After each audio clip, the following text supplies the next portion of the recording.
Hello बच्चों।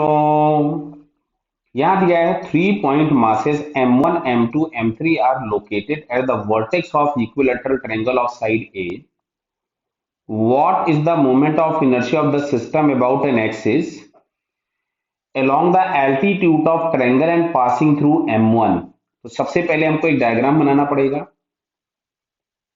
और किसी भी डिस्क्रीट सिस्टम का जो मोमेंट ऑफ इनर्शिया होता है, डिस्क्रीट सिस्टम समझ रहे हैं, जैसा ये सिस्टम दिया हुआ है आपको, जिसमें अलग अलग पॉइंट मासेस होते हैं।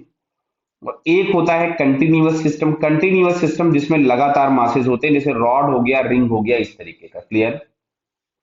यहां कहीं पे मान लिया हम लोगों ने मास m1 प्लेस किया गया है, यहां कहीं पे m2 प्लेस किया गया और यहां कहीं पे m3 प्लेस किया गया। क्लियर। सबकी साइड लेंथ a है। अब पूछा गया moment of inertia along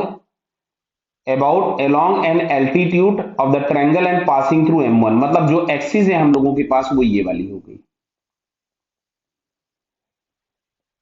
clear. तो ये वाला डिस्टेंस a/2 हो जाएगा और ये डिस्टेंस भी a/2 हो जाएगा। अब सुनिए, किसी भी डिस्क्रीट सिस्टम का जो मोमेंट ऑफ इनर्शिया होता है I, उसको हम लोग ऐसा लिखते हैं m1r1 square plus m2r2 square plus m3r3 square and dash dash dash, जहां पे m1 m2 m3 corresponding masses होते हैं और r1 r2 r3 उस एक्सिस से डिस्टेंस होती है परपेंडिकुलर।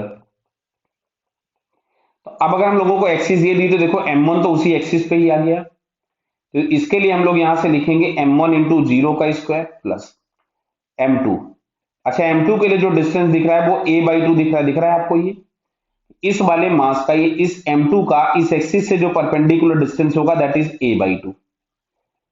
सिमिलरली m3 के लिए भी जो परपेंडिकुलर डिस्टेंस आएगा वो आ गया a/2। तो पहला वाला टर्म तो जीरो हो गया, तो ये मिलेगा m2 into a square by 4 plus m3 into A square by 4। अब इसमें से a स्क्वायर बाई 4 अगर हम कॉमन निकाल लेते हैं, देखिए, तो यहां से अगर हमने a स्क्वायर बाई 4 कॉमन निकाला तो ये आपको मिलेगा m2 plus m3 into A square by 4। इसको अगर हम लोग चेक करें तो m2 plus m3 into A square by 4 ये सेकंड वाले ऑप्शन में दिया हुआ है। क्लियर है। So it's second answer is correct.